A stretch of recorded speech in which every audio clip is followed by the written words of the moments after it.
I'm Mike Richards, and you're watching Nasty Knuckles.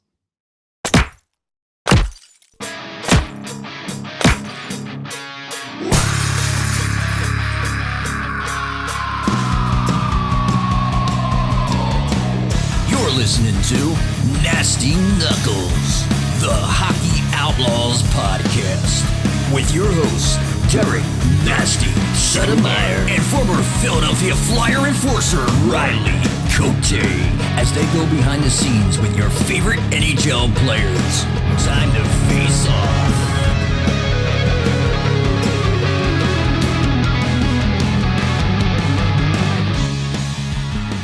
All right, welcome back. What's happening, Nasty? What's up, Rigarelia? Where are you? Somewhere in the Caribbean with your bowling pin? Something like that. It looks like it. My old office here. Oh yeah, looks pretty peaceful in Backdrop, there. yeah. Trying to find some peace around here. It's a little crazy, especially Girls around the holidays. Girls running around a little bit. Running around, presents, extra sugar. They need the show. Hyperactivity. Yeah, you think so? Yeah, it's good for them. I don't know about that. How was Christmas, buddy? Pretty solid Christmas. A little more running around than I'd like, but yeah, it's part and parcel of it. How about you? Yeah, same. Good. It was good. Girls came over, see Mason and Levi for a little bit. They came over Christmas Eve, and then just Elvis getting spoiled on Christmas Day. You know how that goes. Oh yeah, extra sugar too. Man, you know what? He doesn't like the sugar. He doesn't really get into it. He'll have like some little starburst once in a while, but he doesn't eat a whole lot of sugar, to be honest with you. He's screwed up enough as it is. He doesn't need the sugar. You don't need the extra stimuli. He doesn't. But we had we went to Pittsburgh for his team, PHC 2014, and had a good showing in that tournament. Ended up, we kind of, I guess you'd call it an upset. We beat the Blue Jackets, Ohio.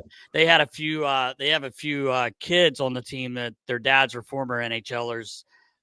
Derek Dorsett's son was on the team. Rick Nash's son, the Steckel twins. Dave Steckel, he's actually the coach. And we found a way to beat them. Kids played really well. Lost in the semifinals to the Pens Elite. But it was a good little trip. Got to see Jeff Carter. Yeah, I saw some pics you sent there. Yeah, and Niko Dimitrakos. Oh, Niko, saw that. Yeah. Where are my Warriors, kid? You remember that? Still asking for his Warriors. No. As soon as I saw him, he was like standing at the end of the hallway like this, and I was like, "Oh my god!" I realized it was him. He had a beard. Did you recognize him? He looked a little different. It took me like once I looked at his face, and I knew it right away. But it was kind of funny. I was walking by with one of the dads. I think it was Dave Barrow, and I was kidding around like their kids were warming up, Chicago.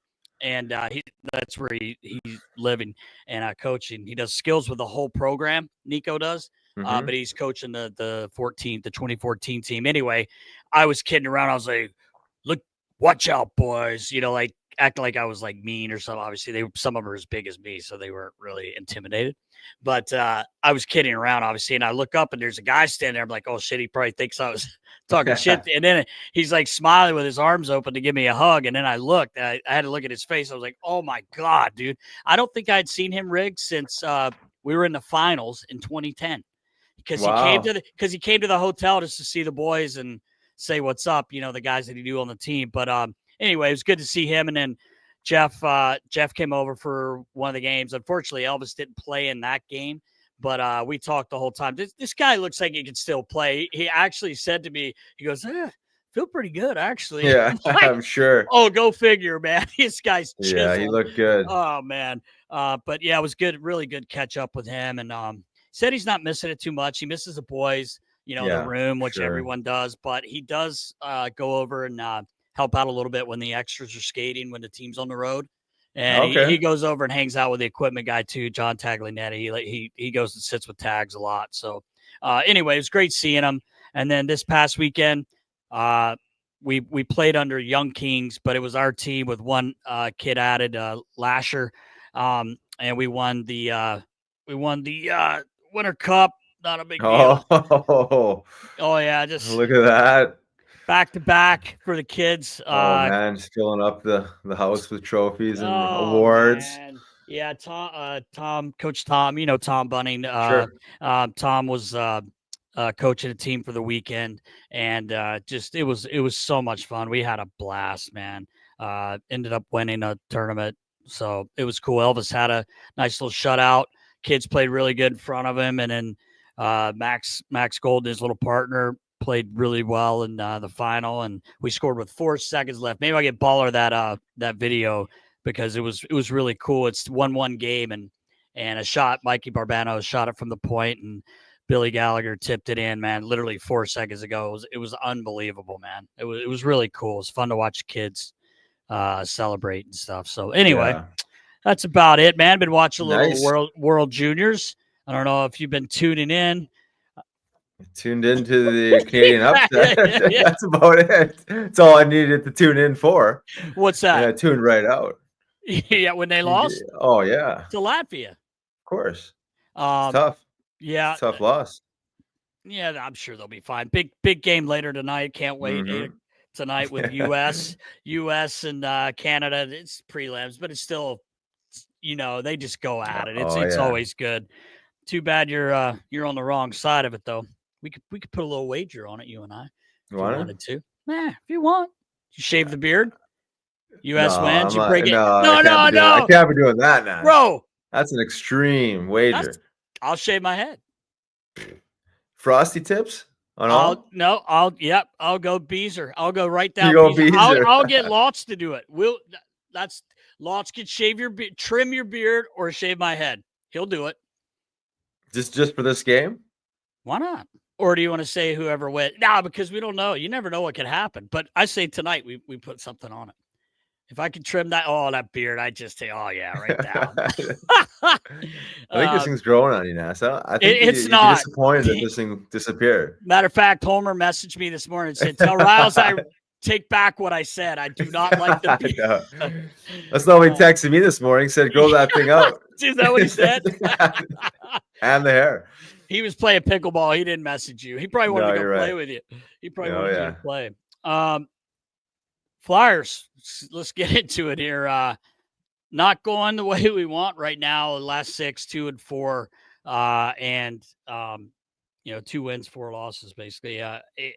34 goals against in 6 games. It's just been a tough stretch. I don't want to put it all on the goaltending either, because there's just been some bad breaks, bad luck, but just not really playing that great right now. Yeah. I mean, there's not much to say. I think they're just giving up too much, playing a little too loose. As you said, I don't think this is all in the goaltending. Right. This is a much deeper problem. I think we've talked about this before. He's giving up too much, right? He's giving up too many odd man rushes. I'm not sure exactly the amount of odd man rushes in the last 6 games, but just breakdowns that are costly, and maybe needing a timely save here and there, but I'm not even sure if that is the issue. I think they're just clearly not scoring enough. And I mean, you're letting in 5-6 goals in a night. Like, don't expect to win many games. You're not going to win. On the other side of that, when you do score 5, you expect to win, right? You scored 4 the other night, and you have a 4-2 lead in LA. And I felt bad for TK, because like, he's trying to make that play. Probably didn't check the rear view. He didn't realize that forward was so high, but at the same time, you get a breakaway. Kolosov actually makes the first save. How often does that puck go right back to the guy that has the breakaway? He just puts it in the net. So it's, it sucks, but it's just one of those things, man. So like, some of the stuff like that, but you blow a 2-goal lead. Well, that's it. That was the straw that broke the camel's back, and the timeliness of that goal. Yeah. The momentum, obviously, on the road. It was just exactly. It was a downward spiral after that. I'm not sure if you noticed Buddy the Elf sitting in the corner. Oh, I saw him. He looked a little weathered. Looks like he's been smoking the last 22 years. Buddy didn't look too good that day. Oh, man. I saw a couple of things floating around, like side by side from the movie 20. Well, how old is that? How old is that? I was going to say. I couldn't believe it. 21 years, man. It's because it comes on I watch it every year. That's my one. I can't watch Christmas Story. You watch Christmas Story? No, I'm more of an elf guy too. I just can't, man. I don't know. Anyway, Yeah. I will say he needs to get a little sun. I mean, he is living in LA. I mean, you would think they you have can't tanning sneak beds. out there. Gonna use that shit I would use to make myself orange. Yeah, 2 right. weeks The ago. orange, the orange chopper. Oh man. Going back to that Ducks game real quickly, a lot made of it. Michkov was benched for the third. They win the games 3-1. That's up to Torts, I guess. It wasn't like he got scratched. So, I could see, a lot of guys get benched. So I don't have that huge of a problem with it. He did bounce back. He had a couple points in LA, but I just like to see him play. But I'll tell you what, Beezer, since Lots buzzed that head, 2 goals, 2 games. Yeah. He's buzzing. Maybe some other guys will buzz it down. Yeah, buzz it down. Yeah. Yeah. Yeah. I didn't have a problem with the Michkov sitting in the third. They're defending a lead, tight game on the road. You could argue all day long till you're blue in the face on that one, back and forth.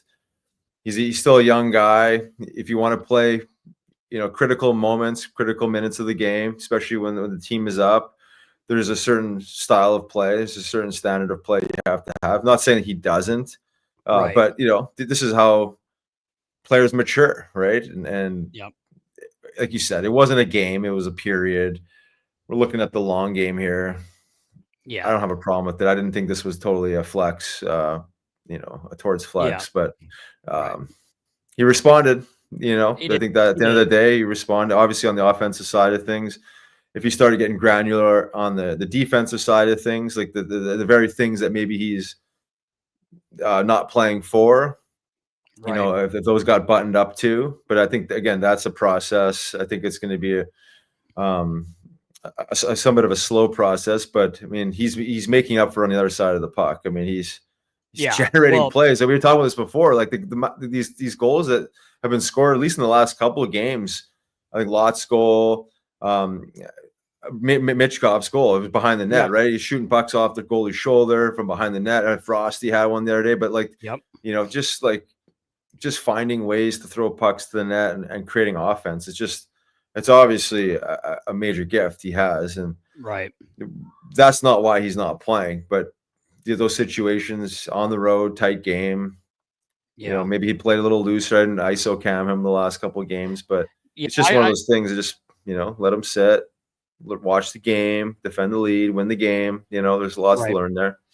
Yeah, no, I agree. It's just sometimes the one thing that we talked about weeks ago, we don't have to get back into it. I was just like, the game with the 2 Florida teams, I just thought, man, those would be really good learning games for him. We talked about that. We don't need to get into that. But even in Anaheim, I wasn't ISO camming him, but he gets benched. But in a 1-1 game, that is the one guy. I mean, not that he's the only guy, but there aren't a lot that could break something open. Like you said, from behind the net, he's just so creative. But at the same time, they win the game.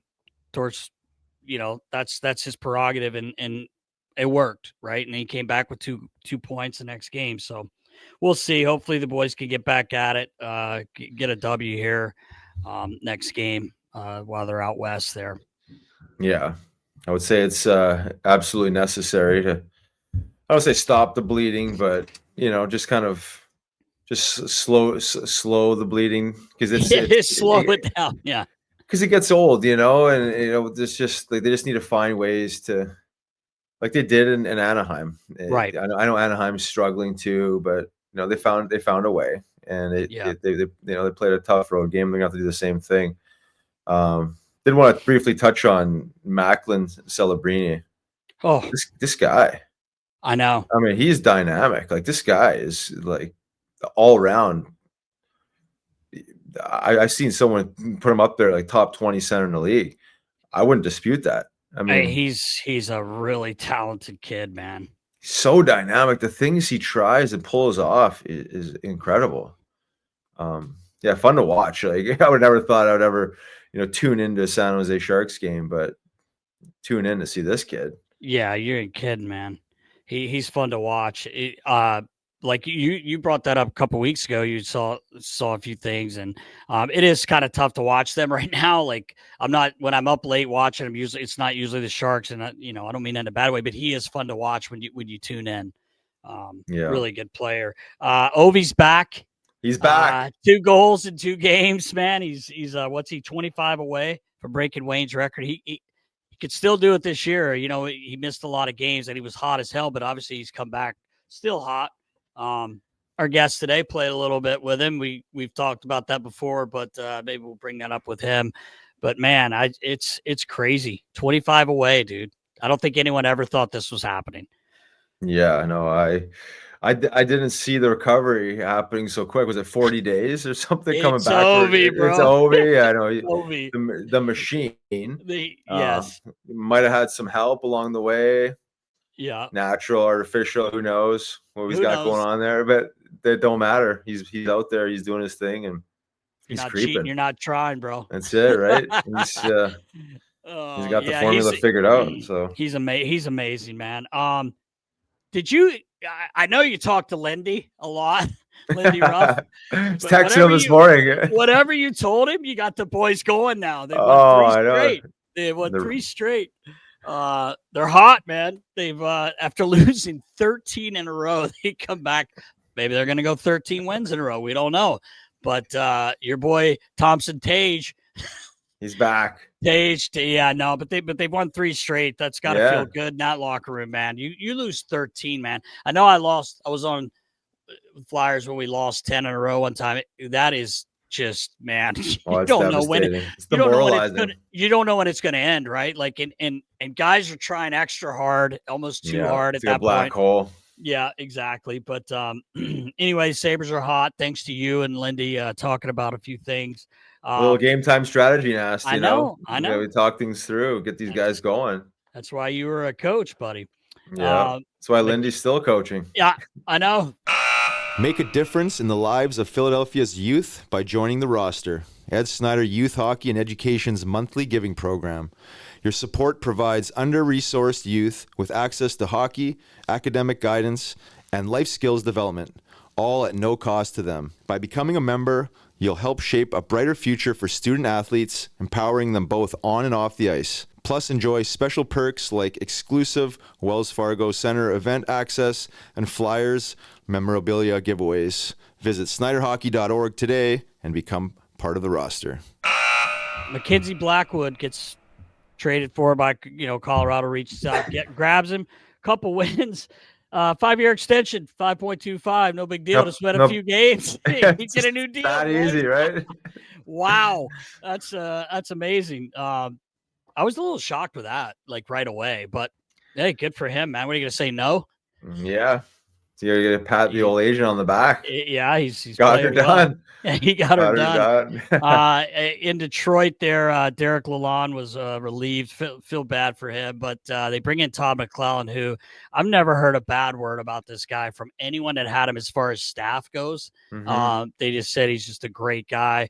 Talked to him a few times, don't know him, but always a really nice guy when I talked to him. So he got his first win with Detroit a couple nights ago. So what's Stevie Y saying, Nast? Yeah, I reached out, couldn't get a hold of him. No, I don't know what he's saying. I didn't even see the press conference, but one of the guys, friend of mine at the rink, I think he played with Derek Lalonde or for him. I think he coached him. So he had been at the game in Philly, and I know he was a little upset about it, but because it's his buddy. But sure, it happens, man. You get hired to get fired, right? In that position. So our boy Rod the Bod, fastest to 300 wins as a head coach. Not surprised. Not surprised. Yeah, congratulations, Hot Rod. He's the man. Doing a hell of a job. He is. God, he's just such a great guy. I love when they show him before games, after games. He can't stop moving, right? Like he's more energetic than I am half the time. And I think that's just clean. You think so? You don't think there's any stimulants in that bod? No, not. Dude, he's like you, man.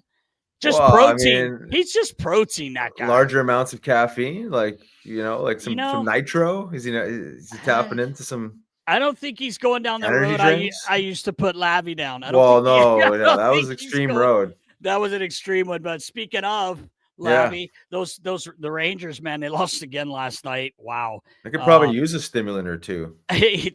I think the room needs to do. They may like we did a few years ago. We talked about this a couple weeks ago with Jake Voracek. Just everybody go out. Like let's go out and maybe they've tried it. I don't know. Didn't work. It backfired. Captain gets dealt. They traded Kakko last week or a week and a half ago, and then Kreider's been a healthy scratch. And I told you my inside sources that was going to happen. So it's just a shit show right now. And I heard some other stuff. It's crazy, but no one in Philadelphia feels sorry for the Rangers. No. So no.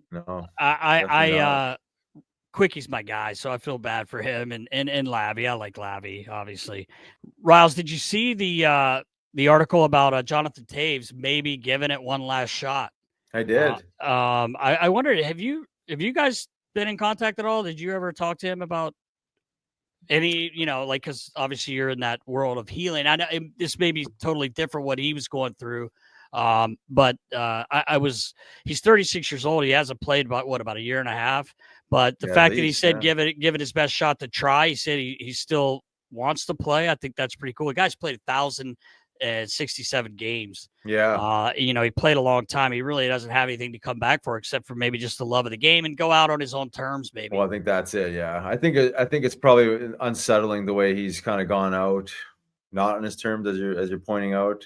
Obviously, won at every level, unbelievable player, and just the way things have transpired, and it probably hurts the soul a little bit for him to be kind of sidelined. Still, probably feels like he's got a couple good years left, but maybe it's an energy thing. I'm not exactly sure what he's dealing with, but it sounds like the system is off in some way, shape, or form, and he's not able to perform on the highest level. So the fact that he's saying that and alluding to the idea that he's open to it. Yeah. Who knows? But it'd be cool to see. It would be cool to see. Yeah. There'd be lots of eyes on this if he looks like he can come back and where he would sign. Right. Where would he go? But I'll tell you what, I would take him as a fourth line centerman on my team all day, any day of the week. It's funny. He was always, he's called Captain Serious, but every time I was able to talk to him and I got to know him a little bit, just chit chatting, like actually. Pretty witty guy and smiling but I guess when it comes down to game time, we saw that in person a lot of times. He was what a player. Just do anything for the team. That guy. Yeah, 100%. Exactly. I was just gonna say reason he was named captain at an early age. Young age with the Blackhawks. No doubt. And I think, guys like that and the Captain Serious, like he knows when to turn it on, when to turn it off. Obviously being in the media as much as he is, he's probably more serious with the media. He's answering the questions as he does, but behind closed doors and the cameras are off. Yeah. He's a normal dude, right? It's but I think those guys, like you've seen them before with the Flyers and other teams, like they know when to turn it on, when to be serious, and then when to soften and relax. And I think the guys that do that the best generally are the best leaders, right? Because he's not like that all the time. There's no way he's for serious all the time, it's good to see like he's at least feeling better. That's the most important thing. If he doesn't play, he doesn't play. He's healthy. Is what you want to have happen. Last thing I just want to say, in Toronto, they're playing well. Marner and Nylander are really carrying the load. I mean, Tavares is playing well. They're big guys, but Matthews hasn't played since December 20th. He was supposed to, he wasn't. He did practice Monday. Be nice to get him back in the lineup. It sounds like he's basically been playing injured for most of the season. When he did play, we came back from the upper body injury. But they're, the 37 games. He's, the team's 22-13-2. Chiefs got him going pretty good. Yeah. So we'll see what happens, but they need that guy in the lineup down the stretch. If he's missing some games, middle of the schedule just to get better, I would rather have that. So you got the guy. This is the time to rest for sure. Exactly. So. All right, Nas. I think it's that time. It's time, baby. 185. Ric-bone. Our good friend Mike Richards. Ric-bone. Let's go, brother. Let's go. Welcome back. I'm Riley Cote. And I'm Derek Sutter. This week, Riggs, we got my favorite guy on. You know, I'm back, 2.0. My favorite player ever, former first-round draft pick, Philadelphia Flyers, 24th overall, 749 games played in the National Hockey League. He won everything, literally everything you could win. 2 Stanley Cups. He won a Calder Cup, World Championships, gold medal at the Olympics, World Juniors, you name it, Memorial Cup. This guy's got more rings than we have fingers, Riggs. Please welcome to the show, my guy with the Joey Mullen neck brace on. I always have this with me, Ric-bone, our captain, Mike Richards. What's up, Richie? What's up, boys? How's it going? I look like Thomas Plekanec with oh yeah, right. Nice big turtleneck. Yeah. What's Sean there's one of those clips too. You say that Thornton asked him something about the turtleneck. Man, why do you wear that, dude? Or so he's spiked up. He's just chirping him. It's hilarious. Just keep the neck warm. Yeah, everybody wears it now because of the cut resistant thing. But every time I see somebody wear it, I think of him because he every single time it was like a nothing thing, and he got chirped so much for it. Right. The only one that could rock it was the great one. He was the only guy that could pull it off without getting chirped, and then it was Plekanec. Kovalev wore it sometimes. That guy, you know, nobody ever chirped him though. No, I know. Yeah, that's true. That's true. He had it dialed in. He had the style points. Yeah. Oh yeah, everything was perfect. Oh man, Richie, what are you up to, buddy? Yeah, not much, bud. Just enjoying the holidays back home. Head to Florida tomorrow. Back to a little sunshine, a little more heat, and get out of the cold, and that's that. So yeah, excited. Nice to be home for the holidays. I spent Christmas in LA one year when I was there, and I don't know, just wasn't the same. Didn't feel right. Without the snow and without family, stuff like that. So I've always tried to kind of come home for Christmas, and we were in Florida before throughout December, and then just came home for Christmas, and we'll head back. So other than that, not much going on, to be honest with you. It's pretty slow around here. Oh, that's awesome, man. Well, it was so cool to see you back almost a year ago now, Riles, right? With the Alumni Game. It was so cool to see you back and playing out there on the ice. Did you enjoy it? Did you have a good time coming back? Yeah, it was awesome. It really was. I was even leaving that weekend. It was almost like disappointed that I didn't do it sooner, just because I had so much fun. It was so enjoyable seeing everybody. Like the Flyers do such a great job of just like having everybody around when you play. So even like going back to see a lot of the guys that played before me that were there, you feel like you know them too. So it was awesome just to see like that community again, like once a Flyer, always a Flyer type of thing, and just seeing everybody and having some laughs. Like I was excited. I was happy that I went, and I was a little disappointed I didn't do it sooner because it was awesome to see everyone. Yeah, hopefully we get to do that again soon, man. Yeah. It was so cool having you. Was fun. Having you in town, man.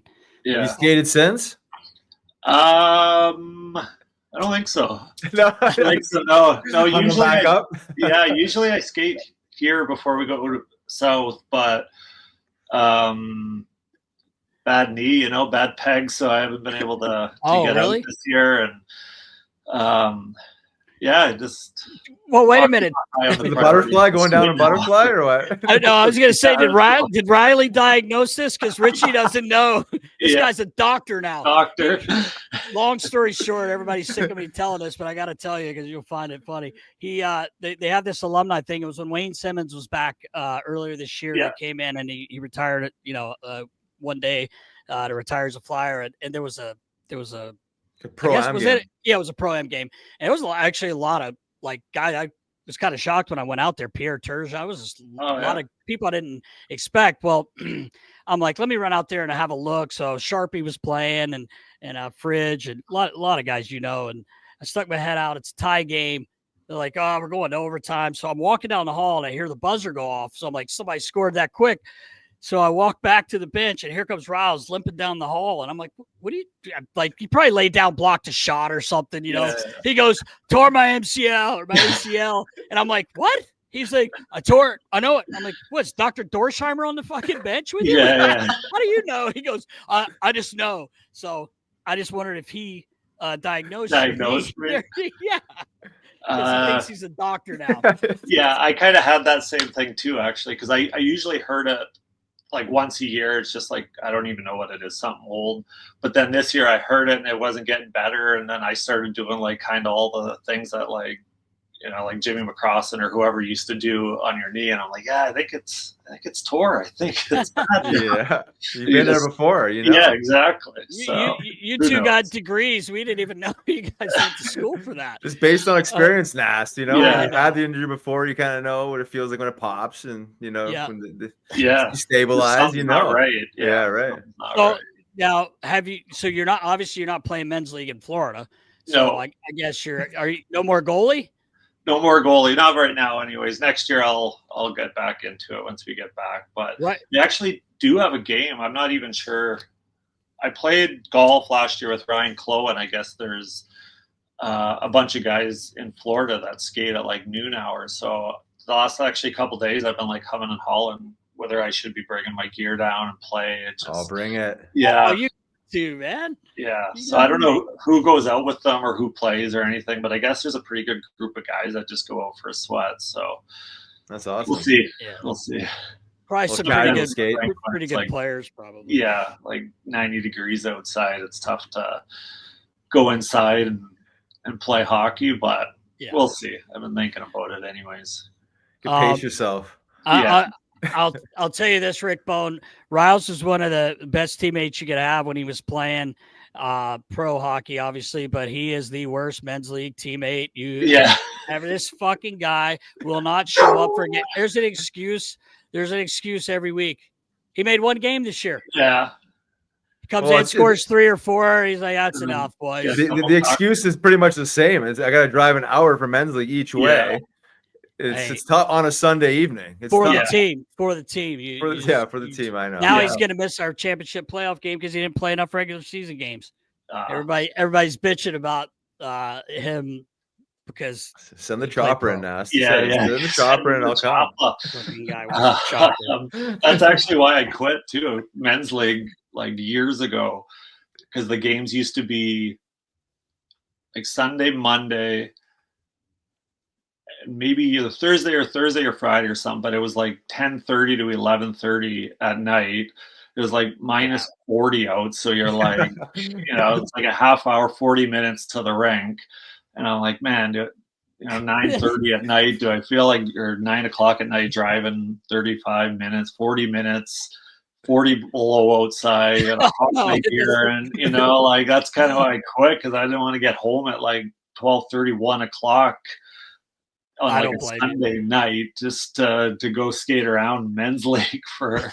So we played I think I played 1, maybe 2 years, and after that I was like, okay, that's too much commitment. Yeah, I will say we are lucky, Riles. You have to admit, with our times. We they're earlier. Anywhere from 5 to 6:37. Okay. We have good times on Sundays. So, but no, it's a haul for him, and I've just busted his chops. That's almost worse, because with the kids and stuff, you're just like, I want to play men's league at 5. Well, that's it. Right at bedtime. I see you guys. I'm out of here. See you in the morning. The best is when the girls do come and they just go right up. They just run that restaurant. They order food. They're my friends.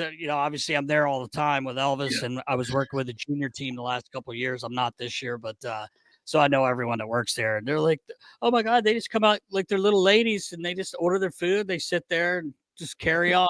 Like grown ups. Your first rodeo, they know what's up. They know what's going on. Are you watching much hockey these days, or? Yeah, a little bit more so when I'm home than in Florida. I get the TNT and ESPN games. I have ESPN Plus, so I do watch a little bit more games down there. Obviously, when I'm back home here, it's like basically all that's on TV here. But watching a bit. I've only seen the Flyers play once or twice. in the last month. They look good, kind of what they are. But that's kind of to be expected, I guess, with where they are and kind of what their plan is. But I like watching the Michkov. I think I talked about this before, but he's exciting to watch. Yeah, for a guy that doesn't have anything invested in any team or a fan of any team or anything like that. It's like I enjoy watching players instead of watching teams, and he's a guy that, man, he's enjoyable to watch. That's for sure. Yeah, he is. Yeah, crafty. Yeah, very crafty. Yeah. I was going to ask you, Richie, like, obviously you never played for John Tortorella, but I'm sure you see things. Even when you were playing, like when he was coaching, like, what do you think of his style? Do you still think it? I don't know. I don't want to say works, but works. Yeah. I don't know. Like, I think it's tough, right? Because there's a lot of. I think when you watch more and more hockey, there's more and more teams that don't have a ton of structure, and then you could just, it like sticks out like a sore thumb almost right when you see it. So like, obviously that's not John, and like the teams that seem to have the structure and play a style that when you watch, you can see like everybody kind of knows what they're doing on the ice. And then you watch some teams that like you literally watch the whole game and you can't figure out what their system, what their style, how they want to play is. And those teams never seem to have success, right? If you look back at like, Florida, Tampa, Vegas, like all these teams that have had success over the past few years, even Edmonton like plays a high flying, like a speed game, but at least they have like a system there that everyone on the ice knows what they're doing. Mm-hmm. So I guess long answer to your question is I do think it is, because like every time that I've had success and won, it's always been oriented around a good system. Right. And I don't know if this is old school, but I really do think like defense does win championships. Mm-hmm. And I just think you're so far ahead. Like in playoffs, whenever you play all the way up to the finals, like it's 2.5, 3 months long. You're not going to have your legs every single night. And what a system does is basically protects you when you don't have your legs. It kind of just like shelters your team a little bit. And for John, like his system, like he's going to pound that into you. Like you're not going to just kind of freewheel, play freewheeling hockey with him. So, he's demanding with it. I'm not sure, like I've never played for him, so I don't know like what you can and can't do in his system, but very much what Darryl did, like you can make plays, but you better make the plays sort of thing. So yeah. Like I've always believed that's how you win. And he's, one of the best, one of the strictest at it, but in order to end up winning, I do think you need to play a certain way, and that way is kind of what he preaches. Yeah. Definitely. Yeah. I agree with you, Richie. That structured play is important, and you can see obviously they're not quite up there with maybe the competitors in the NHL as far as Stanley Cup champions, but I think in the last 2 years, like he's gotten them to play a certain way where they're finding ways to win games maybe they shouldn't have, based on what you're saying, like the hard work, the identity, the attitude, right? I mean, they're not scoring many goals. Probably in the last 10 games, they're giving up probably way too many goals. Way too many. Probably pulling hair out. But I think overall in the last 2 years, he's gotten to play a certain way that's digestible for fans. When they're going to lose a certain way, it's with a fight. They're going to compete. They're in the games. They're hanging around.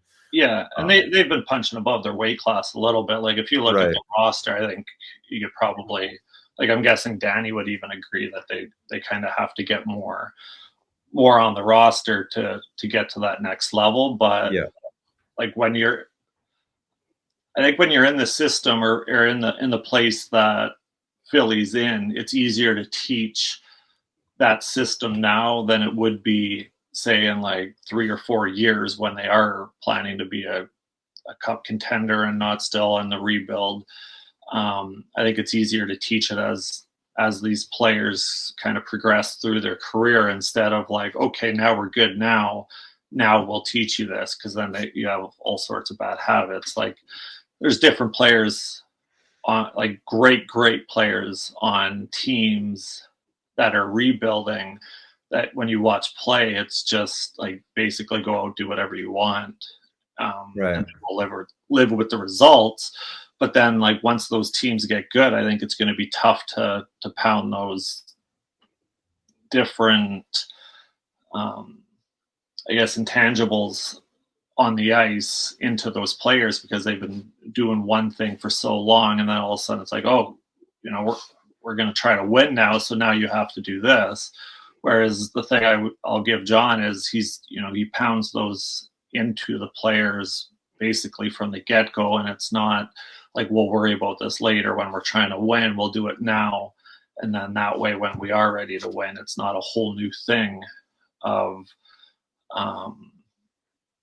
don't turn pucks over, get pucks deep, that sort of thing. Like I watch the Flyers, I don't see him like handcuffing guys, which I think is kind of what Darryl was like too. Like he wouldn't tell you couldn't make plays, but there were certain plays that if you were going to make, you had to make. And that's kind of what I see with John. Like he allows you to make plays and do things. It's just like, don't turn pucks over.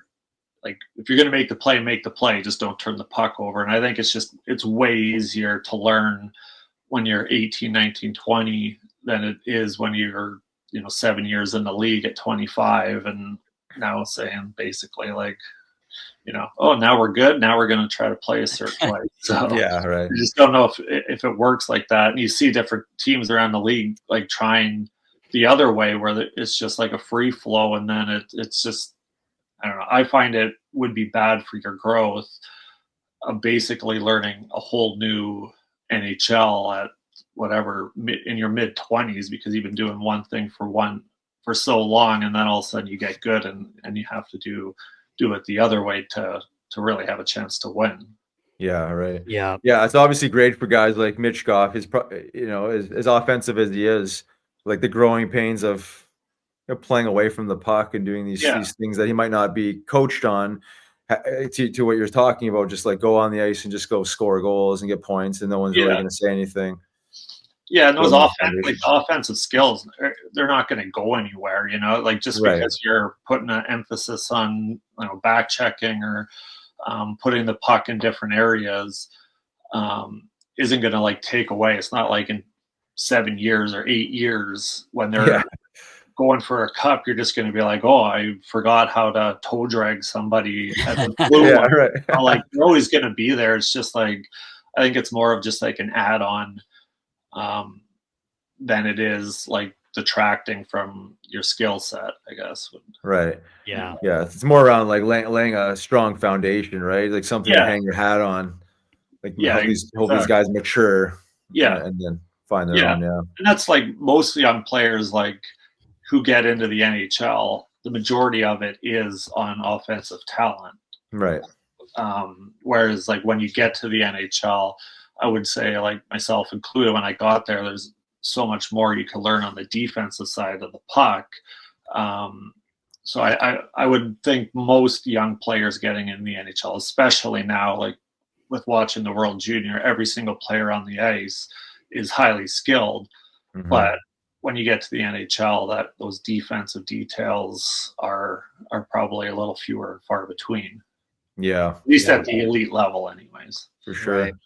Yeah, we want to shift over to the World Juniors in a second, but I just want to ask your opinion on this Macklin Celebrini. We talk about him, fairly often. Yeah. You watched him at all? I've only seen him play like one. So I watched one game and then like scraps of another game. He looks good. He looks kind of what we were talking about. He's highly skilled, but he's got a little bit more of those details, I think, than maybe like Bedard might have, because Bedard's like just uber talent, Where Celebrini, he's got the talent, but he's also got like those instincts away from the puck, where he doesn't need to have it to be a threat. So he's been fun to watch. He's kind of like that hybrid of like having tons of skill, but also like responsible and really good away from the puck. And it's pretty crazy just like to see the transition at 18 years old is to step in and, you're just, you're there and you show up. Like there's no transition for some of them. He just floats, eh? Like he just floats on it makes it look easy. Effortless, very effortless. Like he just is like always in support, always in the right position. Like he seems to read the game really well and has the speed to kind of always be in the right position. So he's fun to watch. He's San Jose. I don't have a lot of San Jose Shark games on, but we said the same thing earlier. It's tough to watch. He is definitely entertaining, and he is. We're worth watching for him for sure. But I was going to ask you quickly. The Rangers, man, they're a hot mess right now. I don't know how you're following that, but they trade their captain, Jacob Trouba. Then they traded their former number 2 overall pick with Kako, and Lavi's been on the hot seat. He's only been there a year, man. I remember when he came into us, we were helping him move in, and he goes, well, about 3.5 years, you'll be taking everything out. That's that's usually how much time I get. But it's crazy. Kreider's been scratched. His trade rumors with him. Riles was asking me, do you think Lavi's pulling out the dry island? Like, is he trying? He's pulling out all the stops right now. Eh? I'm not sure how dry it is there right now. I don't know how dry it would be if you lost 10 in a row or whatever. They lost 2-10 or 2-8 and 1 or whatever they are. But I don't know how dry it would be. But that's almost like. I don't know, too much going on, too much, like right from the off season with Trouba rumors.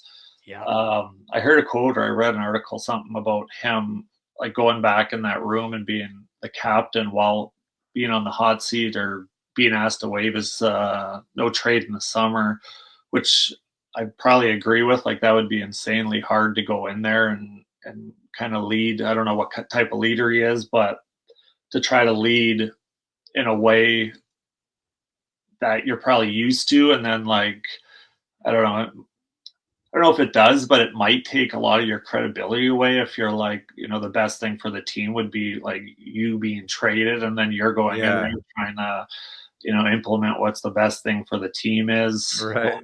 And then the reports of him wanting or needed to be traded, Kreider possibly being on the trade block, everybody, like it's just so much like noise. Like I from everyone I've talked to, everyone loves playing in New York for the Rangers, especially. Like I just think it would be like so distracting to have that every single day you go to the rink. The New York media is, very similar to Philly, where there's lots of them. There's a lot of noise. Like it just seems like there's a lot going on there every single day. I think it'd just be tough to focus, tough to go to the rink with a clear mind and enjoyment to play. And really it's showing in their play. Like they've been terrible for over a month. Their goaltenders, like Johnny had a really good start to the year. But him and Shesterkin could only do so much, and that system really isn't like built on strong defense, like they get peppered every single night. So it's kind of a mess. Lavi's system, like, you bring Lavi in, you have an off season, you bring in players to play that system. That's like high tempo up, offensive, D down the walls, behind the net, that sort of thing. So even like firing the coach seems like a tough ask because like you bring these players in to play his system. Right. And if you're going to fire the coach, now you have another coach coming in that really is almost guaranteed to play a different system because Lavi's is pretty unique. So like, I just think it's such a kind of a crapshoot there. It's a shit show, man. It really is. Yeah, no other way to put it. So it really is. Man. Yeah, like I just don't like Lavi plays a 1-3-1. It's passive, and then like D are down the walls. Like their defense are just getting like caved in every single night, and it's hard to play defense going forward. And their D are always up in the rush, always down the walls. Like they just like the chances they give up are just like breakaways, 2-on-1s, right in the slot. Like it's just, like it's always the same too. Like, like there's never any adjustments of, play in a different way, which I understand because that's kind of why you bring Lavi in. But yeah, there's just like, it doesn't seem like there's like a solution coming, like you trade Kreider, what do you get? Right, you trade whoever, you're not, minus trading like, I don't know, Fox for like 2 stay-at-home defensemen. Like I just don't see one thing switching to all of a sudden be okay, now we have it figured out and we're back on you know what I mean? So I think they're in for a tough year. I wanted to say real quick, Richie, I was beginning of the hockey season for Elvis. We were in Rochester, and so I hear someone call him a name. I turn around, it's Quickie. He was helping out on the bench. His son's a goalie. But I, we were talking, and I said, "Dude, how in the fuck are you still doing this, man?" The way he plays, he goes, and obviously, like the way he plays. He can do reverse splits like his and he goes, well, it's a lot easier now because I only have to play once a week. And I said, that makes sense. He's like, he goes, I get the odd game, maybe the back-to-back one, but man, he's still doing it. God, I don't know how he does it, but you were talking about LA at the beginning there in 2012. Just real quick, touching on Quickie. I don't want to get off subject here, but when you guys won those cups, like especially 2012, man, I never seen a better goaltending performance in my life. Like he's unbelievable. How he didn't win the Vezina in those years, like those like 3-4 year stretch, that like how he didn't win it every single year is borderline crime. Like because he was so unbelievable. Like especially that 2012 year, like we literally just could not score. And every single game was like 1-0, 2-1, 2-1. And he like, man, he is so incredible. And even now, like he's my favorite goalie to watch because he doesn't have those big cheaters, he doesn't have the huge pads and everything's just like normal size. And he's just like anytime, and the Rangers are on a lot. So every time I see him, I'll like turn it on. And if it's him playing, like I'll watch every time because he is just so fun, so athletic, so flexible, so crazy. Fast. Like he post to post. It's just, it's crazy. It's awesome to see. Yeah. Riles, I was going to ask Richie. So, Lindy Ruff's in his 7th stint as the Buffalo. Talk about a shit show. Third, I think. I don't even know. But Riles was on the horn with him last week after they dropped 13 straight, and now they've won 3 in a row. They're back. They're back. But playoff bound. Baller brought up a great point. They have not made the playoffs since when you were here in 2011. And we were talking about that before you got on. We were just talking about one of my favorite things was in game 6, we were facing elimination and Ville scores in overtime. One of my favorite things is you, like, when that goes in, you jumped up because Richie wasn't like a huge celebrator.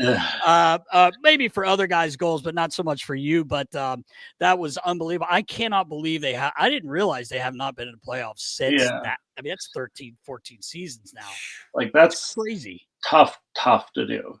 Like that, especially like everyone says it's so hard to make the playoffs, but like half the league makes the playoffs. It's not like that tough. Like it's tough to go deep in the playoffs, but like to make it's not, like that hard, I guess. But like 2011, I couldn't even. Man, that's just a lot of time. And like not only were they not making the playoffs, but like the years of just like first overall picks and like top 5 picks, and how you don't like I don't know what, you know, who's the scouting or who, you know, Yeah, right. like how do you not have these draft picks, and like that's how it's supposed to like even out, right? Like Right. if Exactly. you're not good, you get the top picks, and even though like they haven't had like so Darlene, I think, was number 1 power, I believe was either number 1 or number 2, but like Yeah. they've had a lot of top draft picks, and like it's just It's wild. yeah. Like I honestly don't even know like who you even blame, because it's like it's different GMs, Coaches. Yeah, right. different coaches. Like I get like you're not signing free agents. Like I heard those Kevin Adam quotes a few years ago, how with like taxes, palm trees, you know, you don't have or whatever. But like you are allowed to like do the draft. You know, you have to get good players. You develop them, and it just seems like every time, you know, there's a decision in what move to make, it's the wrong one. You know, like you have Jack Eichel, who's a stud. You know, you have a problem with him and what he wants to do with his body, and then he ends up trading that away. Goes to the cup. Sam Reinhart goes away, wins the cup. Like guys just burying Riley goes away, wins a cup. Like you know, at some point you gotta like kind of grab, if you're, you know, I guess Pagula, the owner. Yeah. You gotta like just like take a deep dive and be like, okay, like what's going on here? Because clearly, like Jack, great player, Sam Reinhart, great player. Like, why did that not work there? Right. If you're just like continually just like, well, it's the GM, we'll move him out. Well, it's the coach, we'll move him out. But then the same exact thing happens. It's obviously not that. So I have no idea how that is even going to turn around, because you look at like they got good defense, but it's just like all of the exact same player. They have good forwards, but it's again all the, you know, the exact same. You just got to have some sort of idea of how to like build a team, and then you're going to have top draft picks. So then like just choose. You know, you don't always have to choose like what Central Scouting says is like. That's true. You know, this player is the 3rd on the board, so we'll take the 3rd on the board. Because he can do that. It's obviously not working. So exactly. It is not working. And the problem is it's going to be like, you know, it's not like it's usually a stepping stone. Like you go from like terrible to, you know, half decent to like good to playoffs to, you know, like there's still you know, they're still not first base. Still 13 years later.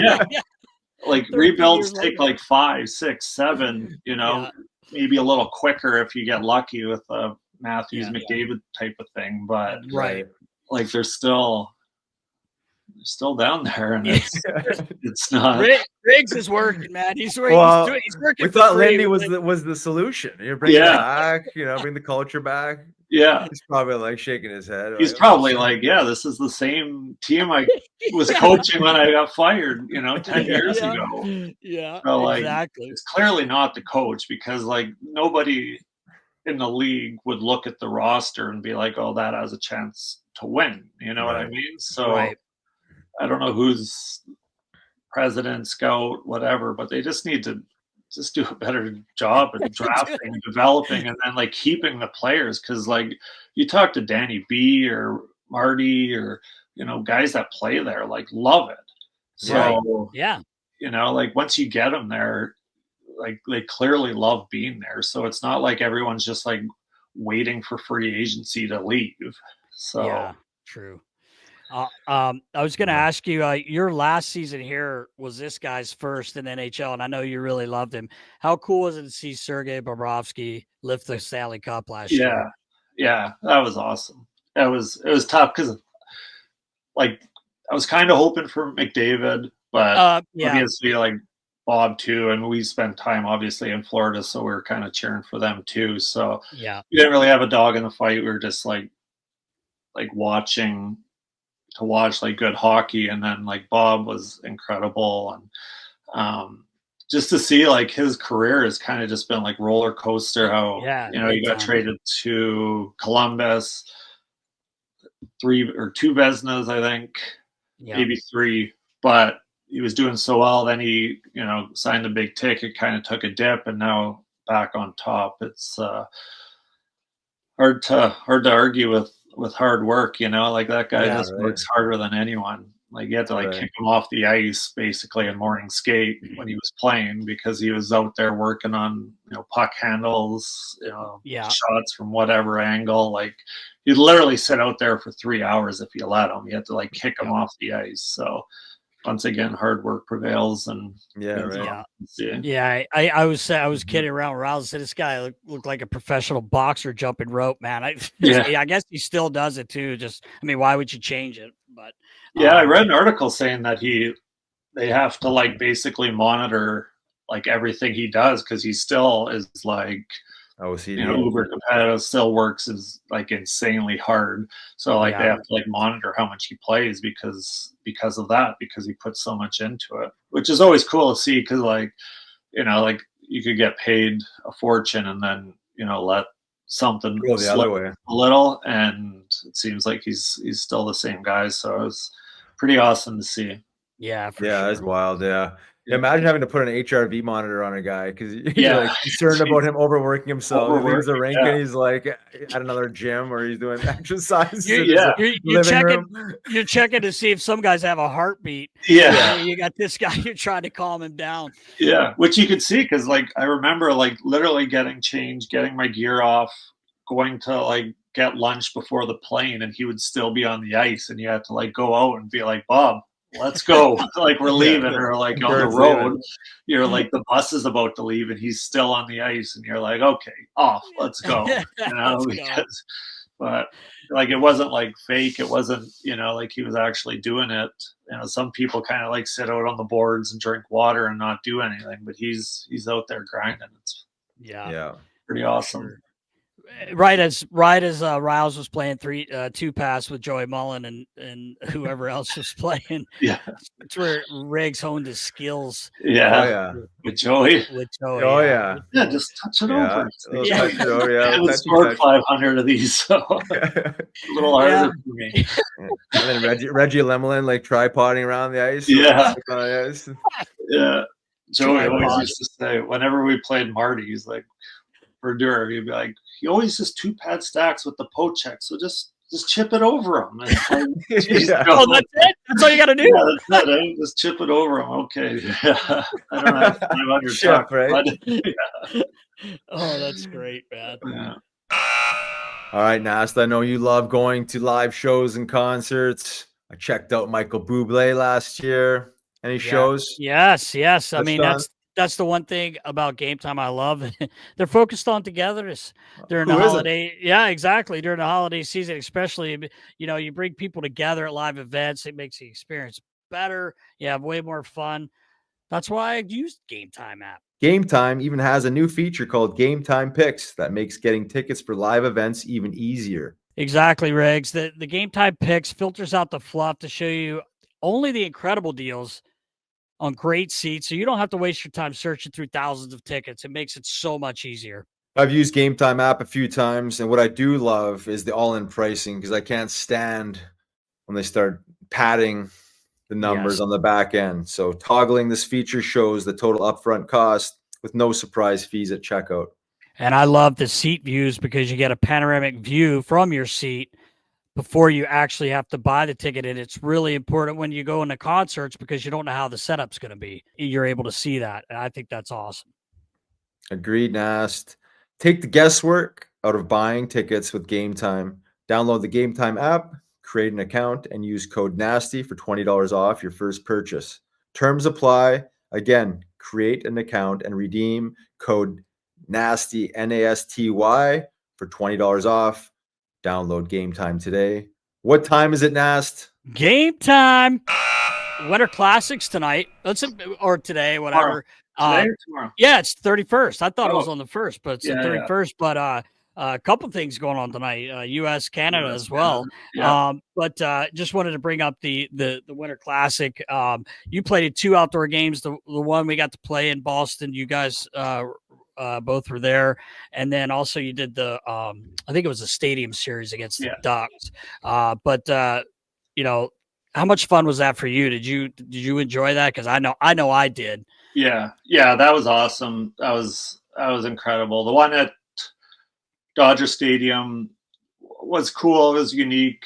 That place is so big that it kind of felt a little awkward with the rink being right in the middle, and then like the stadium. You know, like you ever been to Dodger Stadium? It's insanely big. So that one it was cool, but it was just different. Where Fenway was incredible because it's just smaller. You got the monster on the one side. Like it was awesome. Like that was probably one of like the peak highlights of my career. It's just that game. Like you walk out of the dugout area to get to the rink, and you just see, like it was just awesome. Like that big wall in the back, like the backdrop to it. It was snowing a little. Like the whole thing was awesome.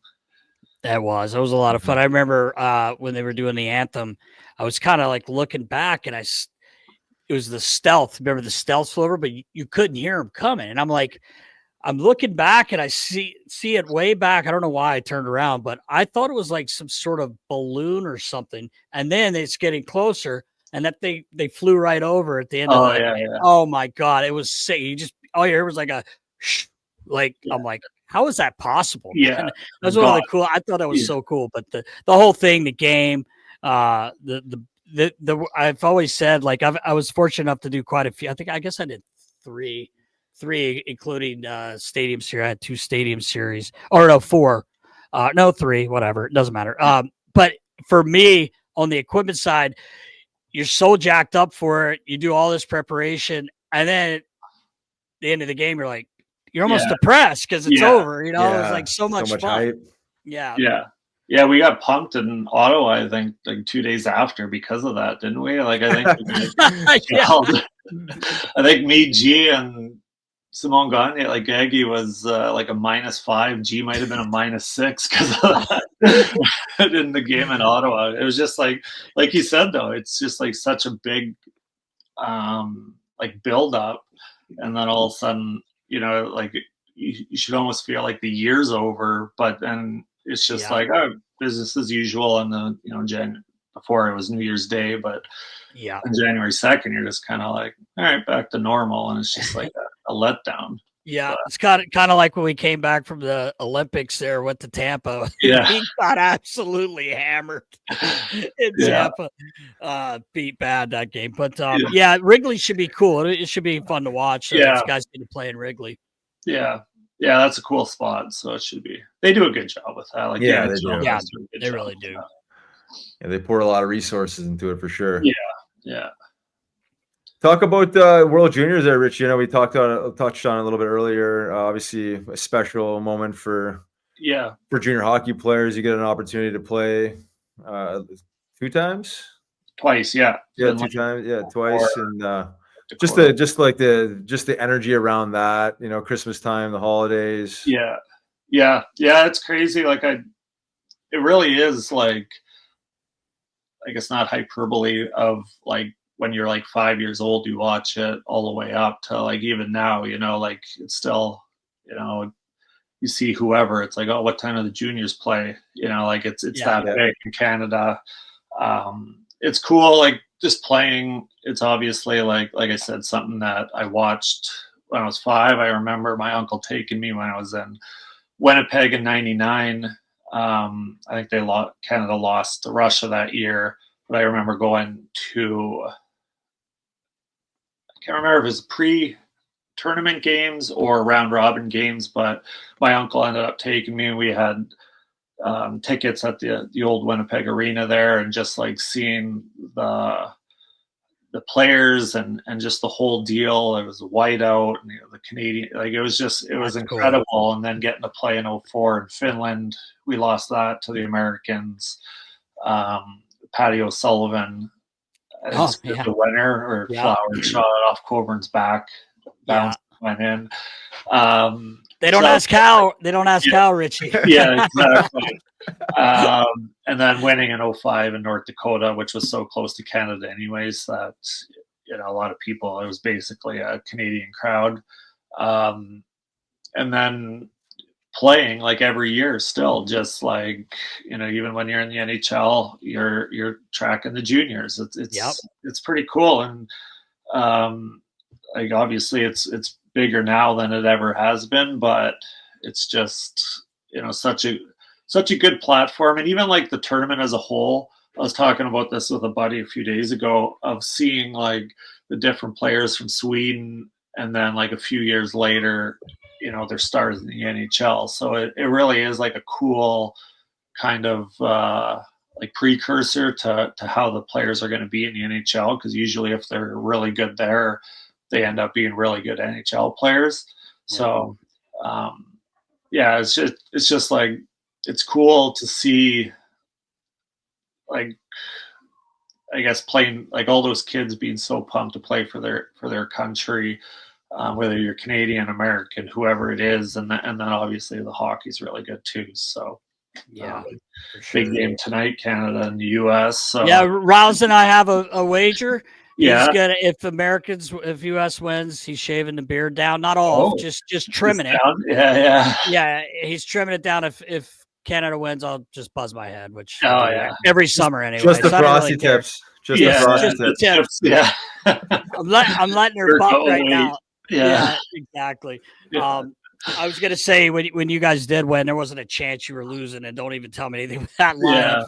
Yeah. Anybody wants to go back and look at that squad, it was pretty impressive. But I'm excited I love watching this too. Every year I have it on all day. It's fun to watch. Yeah, it really is. And it just like I said, like seeing, because obviously, like, I have no idea who, like, any good prospects are, you know, like, I'm not following, you know, Carolina's farm system, you know what I mean? But then, like, you watch these games like that, like, I forget the kid's name from Sweden, but the captain who had a hat trick, and you could just see how good he was. And then, you know, I bet you in like 3-4 years, you'll see him for whatever team in the NHL doing kind of the same thing. So it is pretty cool to see, you know, the passion and everything for their countries. Because especially like this year with being, you know, like the Four Nations, like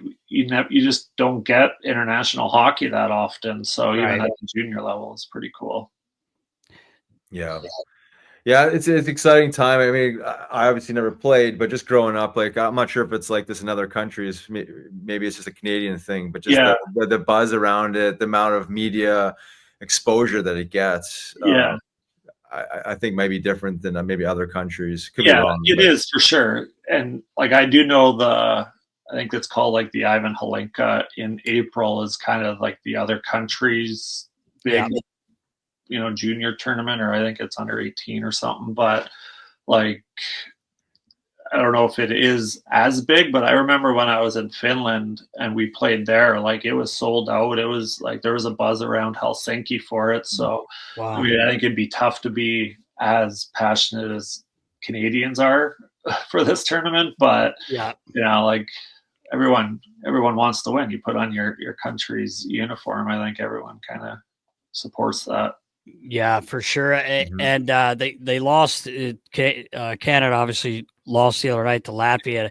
And I was saying to Elvis, we were watching the game, and I'm like, there's 20. First of all, they're kids, which, you know, you did the same thing, but they're playing in front of 20,000 people, man. Yeah. And I mean, you could hear a pin drop in that play Ottawa when they lost that game. But it's crazy to think about, like, and you were able to do it, being that young and playing. And I mean, I'm sure your buildings were sold out junior, but you're not playing in front of 20,000, right? 20,000, especially for those, like, Latvian players. You know, oh yeah, like, what a thrill, man! Yeah, like, I'm obviously cheering for Canada, but then you see like the joy after the Latvians won, and like you said, playing in front of 20,000. A lot of those players might not get a chance to do that again. So yeah, like, pretty cool. It is cool. Yeah.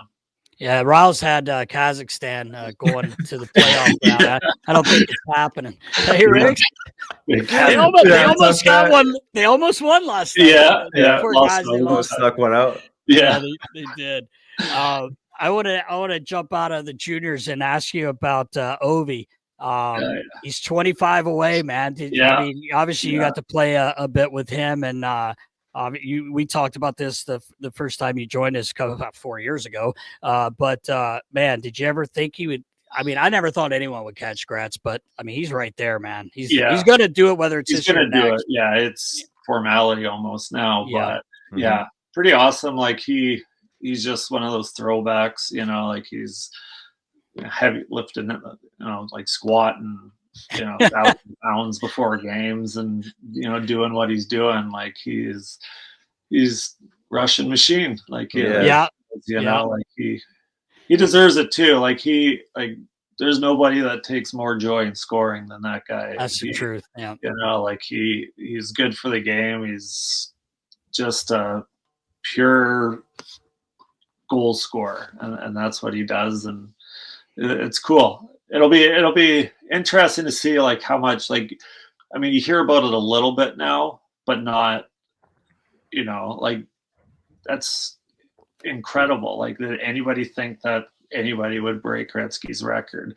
And so you're hearing about it a little bit. It'll be interesting to see once he gets, 10 away, 15 away, 5 away, if it's going to be like as big of a story as it should be, which is like, basically the whole sport world, You're right. Following. Yeah, it's fun to watch, man. And like last year he was, we talked about it quite a bit on the show. It looked like, man, he's really slowing down, and then he gets hot at the end of the year, and then he starts this year. He's red hot. Just came back. I don't want to jinx the guy because Riles says I'm always jinxing people, but he came, these first 2 games, somehow he fractures his leg, and the Russian machine somehow gets back pretty quick, man. 40 days later. I remember, you remember when we had Zhitnik? The demon. We only had him for a little bit of time that 1 year, and he said, "Yeah, they used to line us up and give us our vitamins." Vitamins, Ovi's still taking his. I don't care what anyone says. You still got them, but they're no Flintstone vitamins. No, they're not the ones Elvy's taking every month. That would increase the dose. No. Oh man, but it's impressive and it's fun to watch, and like you said, it's a formality at this point. He's gonna do it. His shot's too good. He's like he on the power play, you're not going to lose the shot, not much of it anyways, and like that thing is lethal. It makes me laugh. I saw some clips the other day, and he's in his spot that he's been in for 20 years, whatever, and he's literally looks like he's not straight waiting up. He used to be like this the whole time. Now he's just there, and then whoo. And it's if it hits the net, it's going in because it's going through. It's going through the goalie. And you could put it anywhere. Like most people have like sweet spots, like a foot wide. Like I've watched him in practice. You can literally pass it anywhere that he can get a stick on it, and it's going in the net. It is impressive. I was this just popped in my head, Richie. The other day, Elvis asked me, he's like, "Dad, did you ever hand anyone a stick on the fly?" And they scored. I said, I did in the American League, Sean McCosh. I'll never forget that. But I said, well, one time, Richie, we were on a 5-on-3, and I don't know if you broke your stick off the face-off, but you had just switched, but you had taken the tape off the bottom. Well, I reached back and I grabbed a stick, Riggs, and you would have been there. And I handed you the stick, and we're on a 5-on-3, and you literally grabbed it, and you're like, "Oh, there's no tape on it." I'm like, "Oh shit!" And I grabbed the yellow, and you ended up scoring. You remember? I don't know if you remember that, but I said, he was like, "Dude, you're such a duster. You gave him the wrong stick," and I'm like, "Hey, he scored. He scored." The funny thing was, probably anyone else would be like, "Fucking idiot, there's no tape," and you're just like, "Hey, there's no tape on this." Obvious to me, handed those scores. I just laughed. I was like, "Oh, thank God." But that just popped in my head. I remember doing that. Get the apple nest. Get the apple that day. Oh man. Richie, do you have any interest in getting back in hockey ever? You ever think about that, or you happy with where you're at? Yeah, a little bit. I've had a couple like job offers. I don't want to do it until I'm like kind of like all in type of thing. You know, I don't want to like tiptoe kind of back into it. I do know, like, I've talked to some people about like how much work it is, you know, like people just think like, yeah, go scout a little, you know, like it's the time, go to the games. It's like, you know, a full, more than a full-time job, I guess, but it's just like lots of hours. So I don't want to like do it until I'm like 100% committed. So at some point I'll probably get back into it. I just, you know, don't know when that would be yet.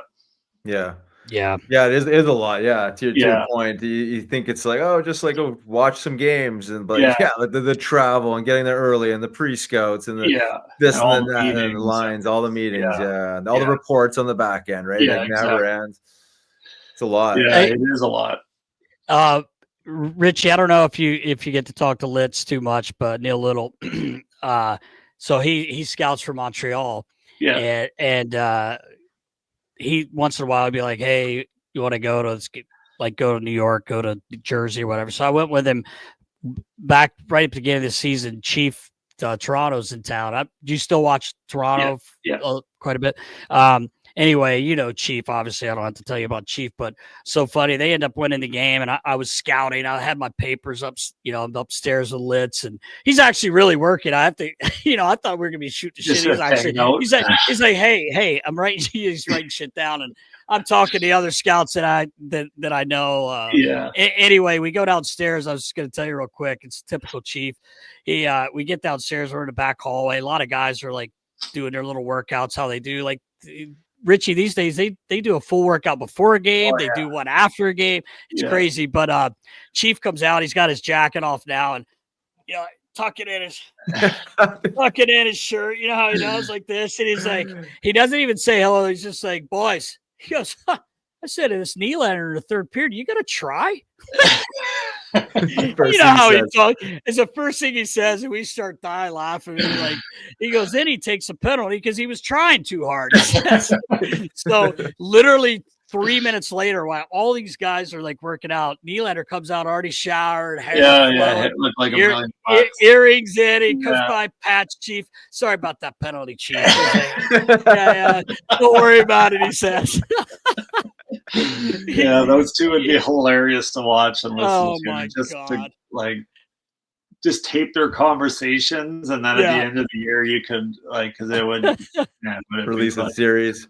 He texted me a few weeks. It was about a month ago, I think. Whenever I think Toronto went into Winnipeg, and I think they won. It was a Sunday night, and you know, we text a lot. You know, pretty, you know, almost every day, but not quite every day. But anyway, he just texted me on a Sunday. We had a men's league game, and he's like, "Big boy, what are you doing?" And I said, "Oh, I just finished the men's league game." He goes, "You should quit." He used to tell players that. But I said, I've been watching you guys. Maybe some of your players should. He goes, "Oh yeah, they should." You know how he is. He's so funny, man. Yeah, he is. I was excited to see him get that job in Toronto. It's probably one of the best coaching jobs in hockey. Right. Yeah, it would be that one. Yeah, Rangers. Probably the Habs when they're good, but that's short list for sure. And he is like, he's a good coach. I like Sheldon. I thought Sheldon did a really good job. They just like, I don't know, they just get snake bitten at the wrong time, you know, like it's at that point, game 7, it's no like systems, it's no, you know, that sort of thing. So he's done a good job though. Like they are playing a better, like we were talking about with Torts kind of early on, like that like button down system of like, you know, very similar to kind of Darryl had us playing. So, you know, who knows, maybe they've been having a tough time scoring in the playoffs the past few years. So hopefully maybe with the button down system, they won't have to score as much. So maybe they, you know, you get your 2-1 games a little more, 3-2 games sort of thing. So they are playing well. The band, they had a good team. If you told me without knowing the results and I just looked at their team the past 7 years, like I would not believe that they have not had as much success as they've had. You know? Right. Yeah, I Just agree. so little for them. Like it just seems like they just need that like that break, and then they kind of get on a run. But yeah, they've had good goaltending as well. Yeah, Stolars really and Wolf have Yeah. both played really well. So Yeah. hopefully that carries on into the playoffs for them, like you said, and Yeah. maybe a little bit more buttoned down. Yeah. I mean, really, it's just like at that point, it's like confidence too. You know, like Yep. confidence you can do it in those big moments, and then once you kind of get it, I think it'll. Yeah, because they can. Like they're players. Like it's got to be one of the most fun teams to watch because those things that Marner can do, Matthews can do, that Nylander, like it is exciting to watch. it is, man. It's a lot of fun, and him and like you said, Nylander and Marner are playing. They're really playing well. You brought up that you just mentioned Darryl's name again. I do have to tell you this, Riley. I think we were talking about this earlier, but we had Johnny Stevens was on with us maybe last summer, Riggs, but who said, hey, like you worked with Darryl, like everyone always gives us a Darryl story. And I'm not sure I had heard this one, but real quick, he just said the one night, he's like, poor Greener was having a tough time handling it, handling the biscuit, which probably happened a lot. Greener would probably say the same thing. Yeah. He makes fun of himself, but he goes, Greener had a tough shift there. He's just chopping the puck in half, and all of a sudden he's like comes and changes, and a stick flies by my head, and Greener's right-handed, and it's a left-handed stick. Darryl goes, try that one. I'm like, I would be dying, man. I'm sure you heard a lot of that shit, but if you sat down, or anyone that played for him sat down, you could probably write a book on the different things. There's so many like that happen throughout a season that it just doesn't even click in that it's not real, like that it's just that it actually happened. You just kind of like brush it off as just like another day. Expected. Yeah, exactly. I remember Jeff Cartsy was telling me one time, he's like, he's doing these hand motions and I can't understand. I'm like, what is this? He's like, tell me what you're saying or something like that. That was funny. Do you guys like obviously like it's got to be funny, like maybe after the fact, it's part of his like charade, like what are the conversations like, because there's so like dynamic some of these on the plane all the time. He would even come back a few times, like he would have a couple on the plane and he would come back, and then like he would like the one night he put Drew on right wing because he extended his shift, and then he came back and he's like, how'd you like right wing? Like those stories. So like he kind of like he was like self-aware enough to like realize like when he like do things like that, and then he would come back and kind of joke about it. Johnny actually did tell us that when he told him, stay out there, get on the right side. And he also said that one night, I guess whoever it was, I don't know if it was Quickie, whoever the goalie was, had a tough night, and he sent the goalie coach out to do the press conferences. You go talk to him. He's great though. I used to love watching his post games. They were great. There's something. Yeah. Oh man. Well, I think that's all, Richie. We really appreciate you got to get rocking, packing. You got stuff to rolling, get squared away. Couple of those horses are bagging to go to Florida. They'll end up in the truck. Oh man, we appreciate it, man. Always great talking to you, and hopefully get to see you soon, buddy. Yeah, sounds good, guys. Anytime you guys need, hop on. But it'd be nice to see you guys again here soon. So hopefully I'll make it back up there. Riggs, we can take just a roadie down to Florida, man. Down to Florida, we'll go down to Florida. I'm not going to Kenora. No, it's too cold. No, only summertime in Kenora. But that's right. I've been there. It's beautiful. Maybe next time you can reroute. You can go through Buffalo, Scenic Road, then down through Philly. That'd be great, man. Yeah, that's awesome, man. We really do appreciate you, brother. Thanks for taking the time for us. Yeah, no problem, guys. All right. Big thank you to Mike Richards for hopping back on with us. Ric-bone. Yep. If for those of you that don't know, he was on episode 8, right, Riles? That's right. 4 years ago, buddy. It's hard to believe it's been that long. I know, like, because I have a feel some people will be like, why didn't you talk about 2010? We did. So go back to episode 8 if you can and check it out. So kind of touching on new things since then. But great guy, man. Love him. I wish we could see him more. Hopefully, as we just talked to him, he gets back into hockey. That'd be pretty cool. Because man, how valuable would he be to guys? You know, like just he was a great player. Great player. Yeah, he was. Yeah, great guy. For sure. Or we can get Brad Marsh to fire up another alumni game and bring him down. Let's do it. Yeah, we should be doing more than one a year. Course. We should be doing more than that. Yeah, it'd be great. Yeah, Brad's the man. We should tell him we need Ric-bone. We need him back in town. We need him back. But awesome, dude. Appreciate him hopping on. I know he's crunch time before his 30-hour drive, 3-day trek down to Florida from Kenora, Ontario. It's commitment, Nas. Talk about commitment. If I was it is like he said at the end.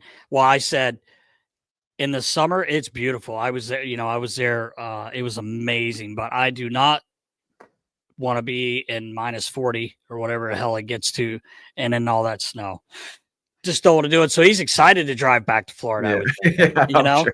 Even being born and raised up there, he's like, I'm done with this. Get the hell out. Sudsy sent me a picture this morning. He had some which I never thought he even ate, but he had like some whole grain, like homemade. You could see he was at some restaurant, waffles. And he said, don't give me shit, because I'm going on the beach at 60 degrees. I'm going for a walk. He's down in Myrtle Beach now. He's living in Myrtle Beach. So I'm like, that's nice. Mm-hmm. Myrtle Beach. But anyway, crushing the whole week goldfish. What's that time, Nast? It's that time. It's that time now? Right now. Oh, for Klyr Rum questions. That's right. Klyr Rum questions brought to you by Klyr Rum. Go to klyrrum.com/shop. Type in Nasty 2023 and get 35% off of your offer. PA residents only. Riggs, what do you got? All right, I got the questions today. Baller didn't want to do it. He's laying the weeds. We're a little different, setup today. He's got the little fire going in the back. You saw him. I saw him. Yeah, he's got the ambiance going. Yeah, relaxed, chilled out. We got Papa John 7704 on Instagram. Nas, for you, who was the most high maintenance player you ever dealt with? Can't say me. Definitely not you. Oh man, wow. I have to really think here because people have asked me that before. I will say I was pretty damn lucky to not ever have one of those crazy guys that you hear about, like Mark Messier. You hear the stories about him switching his blades all the time. Duncan Keith was a guy that was, I don't want to say a pain in the ass for high maintenance, but well, I guess he was, not for me, but in Chicago, I never had a guy like that.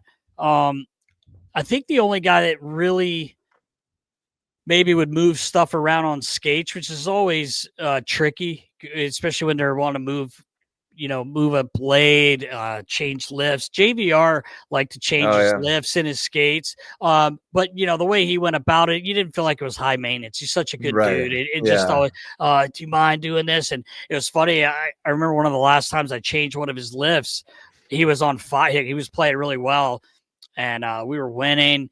And he came to me after a morning skate and he was like, he's like, can you put that other, he had all these lifts. He had different sizes.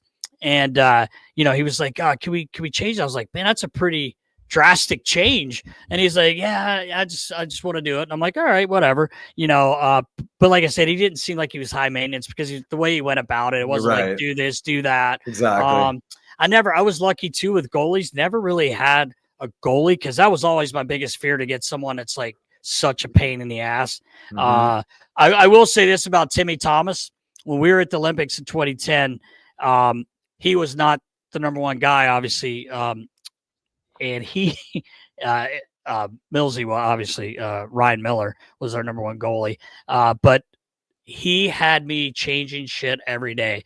Oh, yeah. Adding stuff to his pads, and I'm just like, as the backup, just yeah, and not to, and it's Tim Thomas. Like, it's not like he's not a. I would. Oh yeah, he's for sure. I would do it for anyone. I would do it for anyone, but I remember my good buddy who's equipment guy in Boston, Keto, telling me he's probably going to get you. He's going to put you to work while he's there. He loves trying stuff, and I'm just like, a couple times near the end, after 2 weeks, like literally almost every day, he was like, "Hey, you mind doing this? You mind doing?" I'm like, "Yeah, of course I'm going to do it. It's my job." But I'm like, it ain't even just take it off. Like if I added something, it was crazy, but. I would say him, like for the 2 weeks I had him, but what a guy, great guy. Yeah. So I'll go with Timmy Thomas, even though I only had him for 2 weeks. That must have been a lot of workload there. Was. Squeezing a lot of he was all over the place. And upgrades. Yeah, for sure. Well, it was a great question. Appreciate that one. Thank you. Adrian Gutierrez on Instagram. First, I want to say keep up the great work. Thank you. Always entertaining. Where are the loudest "Let's go Flyer" chants when the team is on the road? His guess is Anaheim. Probably because the last game you could hear him. Yeah, right. Yeah. It's funny because I've told people this a lot of time. Like over all the years I was working. I feel like everywhere we went, we heard a Flyer "Let's go Flyers" chant. Yep. Maybe obviously that's a great question about where's the loudest, but. As soon as it starts, you get the boos, from the home. They drown it out. Yeah. Even when we were with, fans of Philly, our buddies, fans of Philly, like everyone that's with us always gets that chant going. Yeah. But yeah, I heard the one the other night in Anaheim, and there was always a big group of people there. Nashville, even that when we were in Nashville. I remember in Nashville there. Maybe it's because their fans aren't that loud. They're just the Flyer fans just trumpet. Yeah. Anaheim, I can't imagine they're like overly aggressive. They're not. They're really not. So that's a great pickup by him because it did seem loud the other night, and there was always a pretty big crowd for Philadelphia. Yeah, definitely some booze in there. Yeah, with, for sure. Cutsy carrying the puck up the ice and turnover at the blue. Get you booed every time. Got to be tears on the other side after this game. Oh yeah. All right, great question. Appreciate that, Adrian.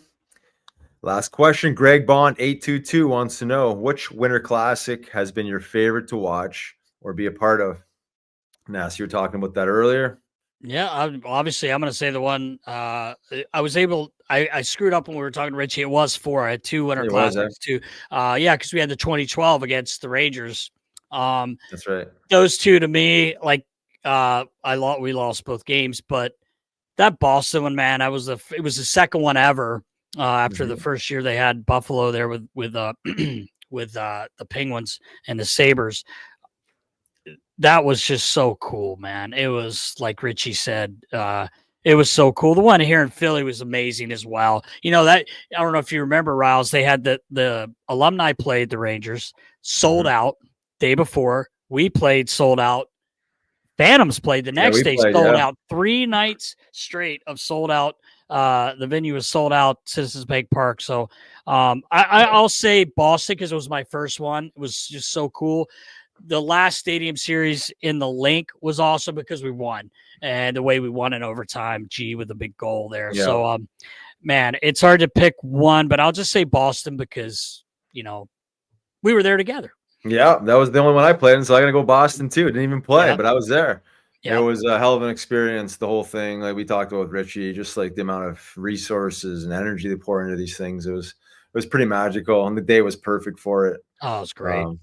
So for sure for me, it was Fenway, and again, didn't play, but an amazing experience. Yeah, the Clarkie and Bobby Orr, taking the fail like. It was so cool, man. Yeah, it really was. Great question. Hell of a job. Yeah. Thanks for the question, Greg Bond. And that's a wrap, Nast. That's it. It's the last one of the year.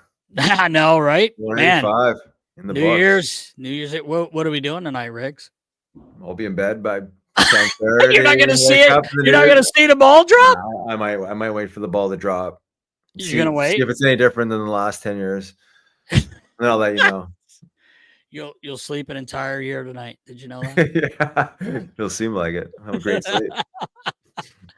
All right, that's brother. a wrap, Nas. Yeah, man. Happy New Year. Happy New Year to all the knuckleheads out there. Yes. Appreciate all you guys' support.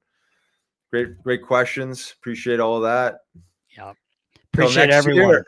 Next year for 186. Until next week with our guest, Ashlyn Sullivan. Riggs, it'll be a new year. New year. New look. New look. Here we go.